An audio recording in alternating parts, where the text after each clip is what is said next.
It's the best run of league form we have ever seen, and we are all loving it and living it, say Coventry City admin. Ben says, mostly not playing well. Very positive times at all. And many fans on social media have said, we look defensively shaky despite all these good wins, but we're going to focus on that, of course. Records, of course, meant to be broken.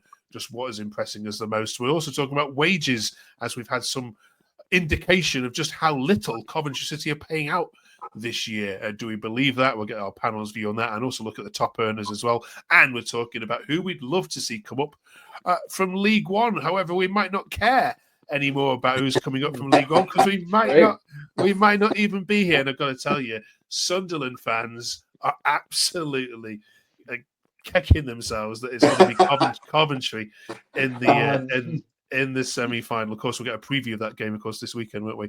We've got Tom and Scott back with us. Thank you very much for joining us as well. We're talking about, of course, the Stoke game. We're not talking about the midweek game because we haven't got to that point just yet. Right, Tom, let's talk about Robbins. First of all, let's get him out of the way with. Everything happened. Yeah, reception, very good. Applause, done, dusted. Forgotten about now? Yeah. Yeah, I mean, I thought it was fitting. Some people still saying it didn't feel right. To be honest, it's done. That's it. The Robbins era, is amazing. And it's over for me. It's all about Lampard now. He had his moment. We beat him, which I thought was quite nice, to be honest. And then at the end, we sung his song. We gave him a clap. He gave us all a bit of a clap. And that was it, really. And he went down the tunnel, and that's it. And we might see him next season. And I'm done. I'm done with the whole Robbins thing now. You won't hear me say his name again until we play them, but I wish him the best of luck. I do hope they stay up. Their fan base is a bit odd, but I do hope they stay up, as I do love Robbins, and I wish him all the best. But fair play, Robbins, but we're moving on with Lampard ball now, so there you go. All right. Well, you can forget Fergie time. We've now got Frankie time, or Lampard time, as people are calling it. All right, Scott, you must have thought when Stoke equalised, well, okay, fair dues, a point's a fair. Points for fair result. We've not played well enough. We've not defended well enough. I'll take a point. Yeah. Well, I thought we were rocking when they equalised. To be brutally honest, I was sitting there thinking 7 minutes of injury time. Oh no, because they look quite decent second half, to be honest. And they obviously brought Sam Gallagher on, and is it Manhoff came on the right hand side? Looked very, very good to me. Very excited going forward. Looked a real threat, but when those 7 minutes came up, I was thinking we might even get beat here the way they were going, the way we were looking. But like you said, Lampard time, Bobby Thomas apparently used to be a striker, which I only found out about the weekend. Does his twisting and turning and leathers it into the back of the net, and I don't think I've heard a noise like it for a long time. Unbelievable. Unbelievable. Neil says it was the best limbs at the CBS since last season. Yeah, Tom, walk us through how it was in that final minute. You got grown men jumping on you that you've never met before, that kind of thing. Yeah, I'm going to sound overreacted. I almost cried. So there you go. It was, oh my God, it was unbelievable when that ball hit the net. I mean, this is my player of the month. I literally said it on the last pod. Bobby Thomas, my man, you see. And I wasn't expecting it at all. I mean, Grimes put the ball in, right went down. I don't think that was a penalty. And then Bobby Thomas had it, and I thought, just shoot. I didn't think it was going to go in. But what a strike for a defender. As Scott said, he used to be a striker. So that is a striker's finish. That is an unbelievable goal. And it erupted. I don't think, since we beat the Scum last season, I don't think I've heard noise like it. It was unbelievable. The Bobby Thomas song, the limbs, it was amazing. I was almost in tears. It was brilliant. I could go back and just replay. I've watched it back like 600 times. Unbelievable. But more like that from the CBS. It's a proper fortress. Oh, it was amazing. I don't think he could believe it himself, could he? He even looked shocked. No, he was really with shocked, weren't he? He's haven't done that then. Left foot, yeah. Unbelievable strike. All right, it's our job to keep you level-headed on here, so we'll try and do that. Now, Scott. There's some accusations from some fans that you know this is great and everything, but you're not playing at all well. In particular cases, your defensive work at the moment is a little bit shoddy. What do you put that down to? When I watched the game on Saturday, but you watched all of them. Is it the case that your fullbacks are getting forward a lot, aren't they? And it seems to me that they're leaving the back quite vulnerable, and the midfield perhaps aren't doing enough to fill those gaps. Is that your take on it? Yeah, I noticed that the weekend that a lot of balls that we played into the middle of the park, whether it's from a defence or even from the goalkeeper, always hit a Stoke head. So I can't remember off the top of my head now whether the midfielders are too close to the centre forwards or too close to defence, but there was certainly a gap. Obviously, Grimes dropped into the middle of the back too, more often than not, as that third centre back or whatever you want to call him. But there was De Silva and Milan further up the top, and a few balls went down the channels, and we've been caught like that a few times against a few teams with balls over the top. Whether it's something that a lot of other teams or managers have noticed, I don't know, but we can sit there and notice it ourselves. But yeah, it did look a bit dodgy at times, and it went back to the question that I asked last week about the centre halves running straight back into the box. And a few people have answered that this week about, I think from a coaching perspective, they're getting back in the 6-yard box and making sure they're packed in the 6-yard box to limit the amount of shots, etc. But I get that bit. My worry is that we almost allow anybody on the left or right to get to the edge of the 6-yard box, and it scares the life out of me, to be honest. It looks a bit high risk, but yeah, we've been susceptible to the ball over the top. And again, Saturday looked the same there. But yeah, I think whether it is the two wing backs or left backs, right backs getting too far forward, we might have to have a little bit of a rethink there or do something with the midfield. But we can't keep doing that against. Well, we won't be able to do it against Sunderland, Birmingham, and Sheffield United.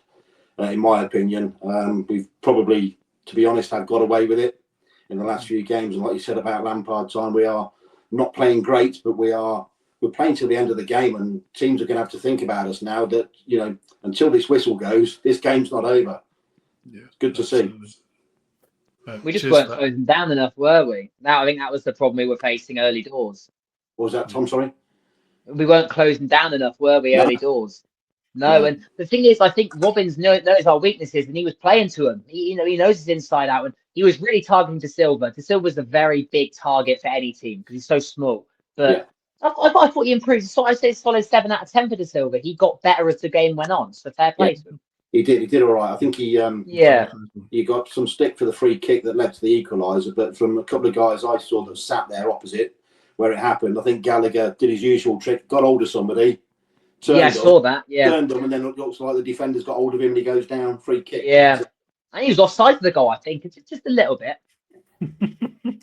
A little bit. Mark says very similar to what you were just saying there, both of you. Again, it's the same weak links contributing to the downfall. Asante giving the ball away for the first goal. JDS giving needless fouls away for the second. I hope Milan and EMC are okay for Derby. Latti and JDS as fullbacks, Scott, give me anxiety. Do they give you anxiety? More Latti than JDS, to be brutally honest. I thought as soon as he came on at right back, I was worried straight away. Mainly because of his, I guess he's either a centre back or a central defensive midfielder. He's not a right back, in my opinion. He hasn't got the turning speed or the agility, or agility really is probably the key word for him. And that worried me an awful lot when he came on as right back. Not so much for De Silva. He's got some pace, like Tom said. I thought he grew into the game and did all right, actually. He does get targeted for his height quite often. You can play the ball over the top to him, or you've got a decent right-sided player who's got some height. How he ended up marking Gallagher to give that free kick away, I don't know, but or being anywhere near him. But I'm not so fussed about Jay. More Latti, but I'd rather have Bidwell than Jay, or a combination of the two. Bit of De Silva's pace, Bidwell's beef, bit of height. So I think that's something we need to look at, but I'm not too fussed about Jay. Okay. I'd play Eccles over Latti at right winger back, to be honest. Yeah, I'd play Eccles at right back. Yeah, I'd play Eccles there if Milan is injured tomorrow, which sadly I don't know. We haven't heard anything, so I'm not sure. No. Well, he's been doing squatting on TikTok with his other half and dancing around, so he doesn't look too... Yeah, I posted that. It got a lot of likes. Apparently that was an old video. So was it? Yeah, it was old. I didn't realise that. She posted it yesterday, but she said in the comments it was a few weeks ago, so he might be out. I'm not sure. Yeah, that's a big miss if he's out, in my opinion. I go EMC, we're not sure about either, and then obviously Rudy. So yeah, a few injuries. The Derby have injuries as well. Rudy, are we calling him Rudy? Really? Rudy. His friends call him Rudy, Mark. Only his friends. Right. Okay. Sorry, Radoni. Our Leeds fans have been on. All I want to know is, did Lampard receive a booking for his celebrating with his Coventry players after that winner went in, like Farker did, who received a ban for the next game? A few Leeds fans wanted to point that one out. Double standards. Chelsea fan here says Frank Lampard can win a match by 10 goals, but the other team will score 9. But you could care less. As long as you score more and win the game, that's it. Exactly. That's what we're doing. Right. That's what we're doing. Sunderland then come to the CBS then this weekend in what I think will be a preview. I think of the of the semi-final. They don't have a very good record against you, Scott. They're not looking forward to this one. It's fair to say. Yeah, they're not a good record against us. I think we beat them at home last season. I can't remember what the away score was last season, but obviously we drew 2-2 there this season, 2-0 down. I think they took their foot off the pedal second half. We came back, drew 2 apiece. That's when Hadji got injured, unfortunately, as well. But yeah, out of the top 3 teams that we got next, them at home, I think we've probably got the best chance of getting something out of the game on Saturday. Be interested to see how Milan is, if he's fit, EMC fit, but we've got Hadji coming back, which is good. She's been getting some minutes. So we've got options. It's the right back out of everything that worries me more than any other role. But I think we've got a half decent chance of getting something out of Sunderland, Mark. Okay. We're talking wages this week from all our clubs. If we have a look at Coventry's reported wages from Salary Sport, it's obviously only reported because obviously there's not a bit official from the club yet. But yeah, there you are, Tom, right in the bottom row there, right in the relegation spots, if you like, in terms of reported wages plays. I mean, all of you have seen this, I'm sure, but does that surprise you when you look at a graphic like that? Well, to be fair, I mean, obviously take it with a pinch of salt. Not sure how true it is, but if that's true, that's unbelievable considering where we are in the league. Yeah, I mean, obviously Leeds, Luton, Burnley up there, fair enough. That's expected. But I wouldn't expect us to be that low. I'd say I'd put us in the middle mark, to be honest. So, Doug King, fair play. That's unbelievable considering where we are in the league. So, yeah. Yeah. If we look at your high earners, who do you reckon is the highest earner at Coventry, reportedly? Apparently it's Louis Bings. Is that true? Louis Bings? Yeah, Louis Bings. Yeah. Louis Bings. I knew that. Reportedly, anyway, on 30 grand a week. Now, Mm. these are very, very suggested ones. But, Scott, would anything surprise you on there? No, I thought Binksy was on a decent salary after we got him from Bologna, because I think the price we paid for him was quite reasonable. So they've obviously offset that with his salary.